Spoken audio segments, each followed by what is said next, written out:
Pero sabi nga po ni Congressman Benny Abante, hindi siya na-surprise. Ano po? Hindi siya na-surprise. Kasi siguro talagang alam na nila na walang ipapaliwanag ang Vice Presidente at hindi kaya 16 lawyer ha. 16 na lawyer. Kumbaga ang hinar ng Vice Presidente. Wala man lang akong naririnig yata, no?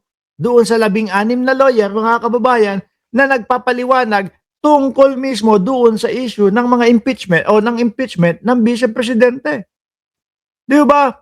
Sabi ni Cesar Padi, ano na naman kayang script ng mga bobong DDS sa bilyong-bilyong pera na nasa bank account ni Inday Lustay? Ay ganito po. No? Sabi ng mga DDS, lapas-pasok naman pala yan eh. Sabi nga, bire mo magkano yun? Kulang 7 million ho yun, mga kababayan. 7 billion. Letram B.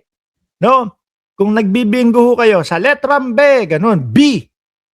Kulang 7 billion ho, mga kababayan. Yung labas-pasok na pera. Magkano yun? No? Kung 10 taon, mga boss chief, sir, no? Kailangan meron kang transaksyon na 50 million labas-pasok. Ewan ko lang ha, hindi ko na ginamitan ng calculator or whatever. Meron kang 55 million or something like that lalabas-pasok. Ano po? Sa bangko.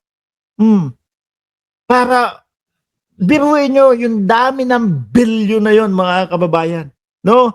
999,999,999 pesos and 99 cents. Yan yung lalagpasan para maging 1 bilyon ho, mga kababayan.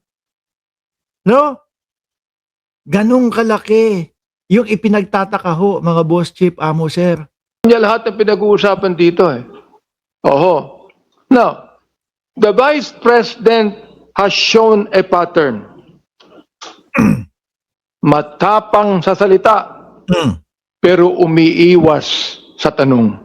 Ay buti na lang sinabi agad, no, ni Congressman Benny Abante. Akala ko ang babanggitin po yung Barbie ng Davao, mga kababayan eh.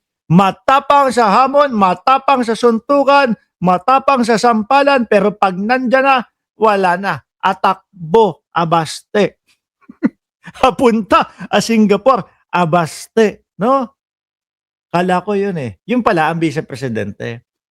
Matapang sa hamon, matapang doon sa kung ano-ano. Kesyo bloodbath daw po pagkadating nitong impeachment. Putik na yan, mas mukha hong bagay kay Harry Roque yung bloodbath, mga kababayan eh. Di ba? Si Roque, kahit po pa ganun, ang lakas po nun maghamon, mga kababayan. Si Roque, oo. Ay, hindi nyo pa yata nakikita na maghamon si Harry Roque eh. No? Yung kay Sara Duterte, bloodbath, gusto ko ng bloodbath, ganito. Wala naman tayong makita na tutugma doon sa sinasabi niyang bloodbath. Kay Harry Roque ho, mga kababayan, malakas maghamon at bagay na bagay yung bloodbath. Naalala niyo po ba? Noon pong si Ronnie Liang, hinahamon ni Roque ng pagtatopless ho, mga kababayan. Kababayan, nung sila ang dalawa ay nadoon sa bangka, kung natuloy ho yun, mga boss chief, sir, naku po. Siguro gigil na gigil at with kagatlabi pa si Roque doon, mga kababayan. Plus, kapag ka si Roque naiuwi ng Pilipinas yan at naipasok sa Oblo, panigurado. Totoo, yung bloodbath ho. Yung kay Sara Duterte na bloodbath, mga kababayan, wala pong katotohanan. No? Kasi puro tago lang naman po eh. Akala mo yung makikipagsalpukan ho, mga kababayan eh. Akala mo yung si Baste, chupapi daw ho, mga bossing, sabi ni Shiro, uy, wag kang ganyan. Nababasa ko yung mga comment ninyo eh. Lumalayo tayo. Pero mo ba naman sabihan mo si Baste ng isang chupapi? Chupapi mo nyanyo. Ito. Sige, tuloy na natin to.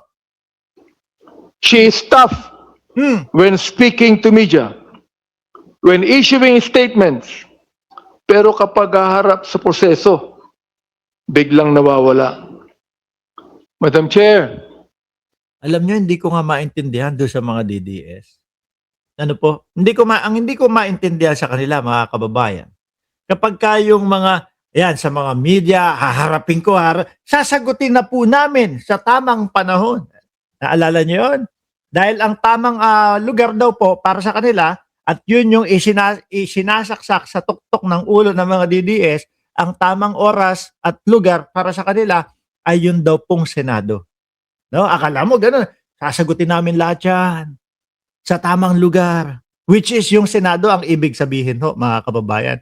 Pero sa kabilang banda o behind the scene, sumusulat sa Supreme Court, humihingi ng tulong na wag matuloy ang impeachment. O kayo mga DDS, hindi ba kayo nahihilo?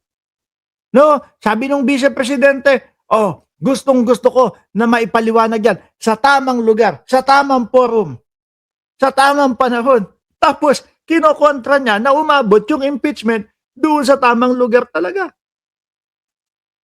Hindi kayo nahihilo, mga DDS? O talagang mga utu-utu lang kayo? Sabi ni Ma'am Neng Gigi, ang dami kong natutunan na bagong words sa vlog mo, Quick.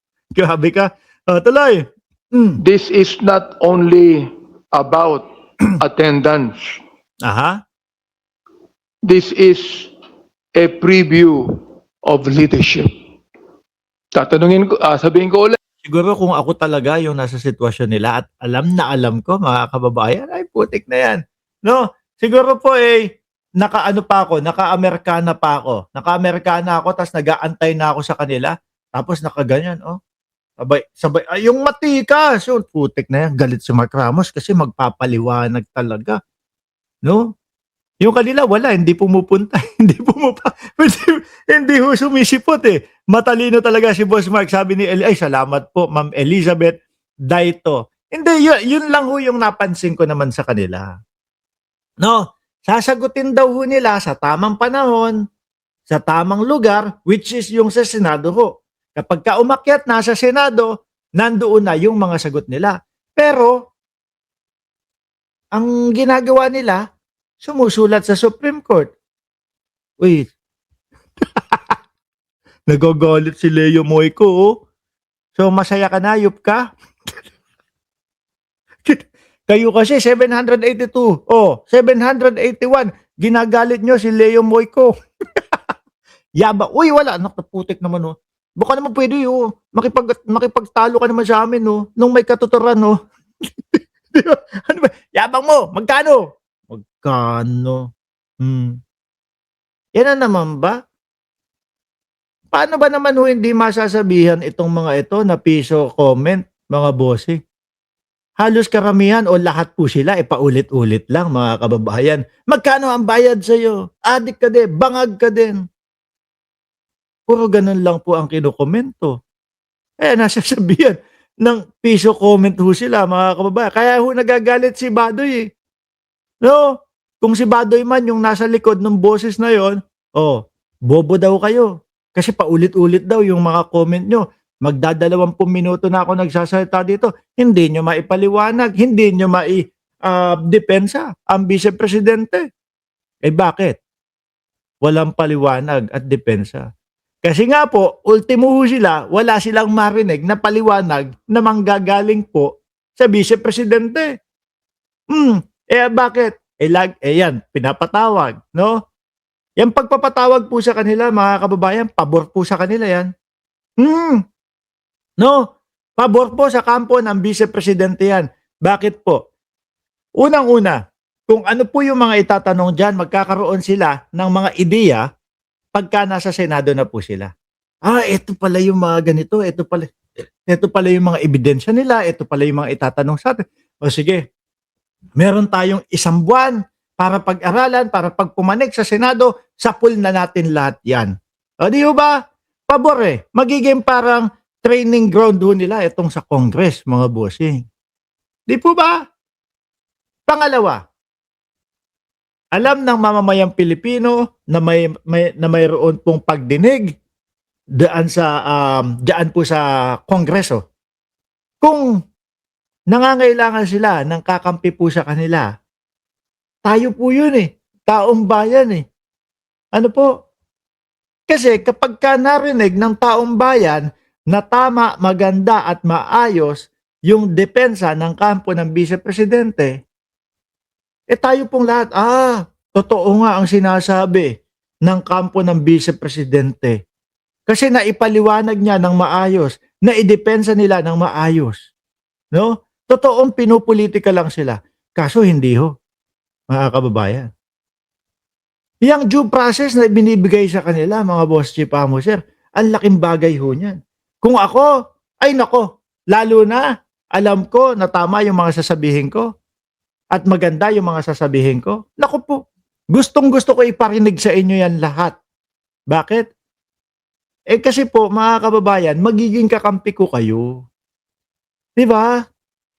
Pero ewan ko sa kanila, bakit ayaw? Bakit ang tagal-tagal? Pagka narinig nyo ako, no, nasa Congress pala, si Mark Ramos nagpapaliwanag na, ang ganda ng paliwanag niya, makatotohanan at talagang totoo na hindi niya nalusta yung pera. Pagdating pa lang sa Congress niyan o papunta pa lang sa Congress niya, baka kayo pa nga ang humarang sa Congress eh. Di ba? Ewan ko, bakit ayaw magpaliwanag ng Vice Presidente at ayaw magsisipot ho, mga kababayan, dito sa Congress? A preview of leadership. Binanggit niya na gusto niya maging Pangulo ng Pilipinas.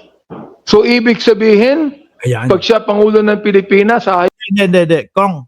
Congressman Benny Abante, yun naman pong pagsasalita niya, pag-a-announce niya, na siya po ay tatakbo sa pagka-presidente ng Philippines ho. Ano po? Ano yun eh?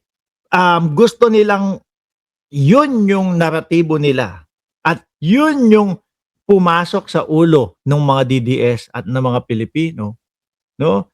Na kaya po merong impeachment na nagaganap laban sa kanya ay kasi po nag-announce na siya sa pagka-presidente sa 2028. Gusto po nila na tumatak sa mamamayang Pilipino na ang dahilan lang kung bakit sila ini-impeach ay dahil matinding kalaban sa 2028, si Vice Presidente. Kaso po, mga kababayan ang hirap pong paniwalaan Bakit po? O kagaya ng mga, kagaya na lang po, nung pangatlo sa impeachment. Ano po yung pangatlo? Pagbabanta sa buhay ni Pangulo, asawa ng Pangulo, at pagbabanta sa buhay ni Martin Romualdez. Lahat ho tayo narinig yun, mga kababayan. Diba? Lahat ho, mga boss chief amo, sir, habang pinapakinggan natin yun, napapagano, uy, kulang na lang, umilag ka with matching mura. Pag may nangyari sa akin, no, may inutusan na ako, patayin si Bongbong Marcos, wag tigilan, di ba? Wag tigilan. Patayin si Lisa Marcos, patayin si Martin Romualdez. At meron pa hong 2 beses na kataga doon. Sabi, no joke. No joke. Ganon. Di ho ba? Mga kababayan? Kaya, hirap na hirap po sila.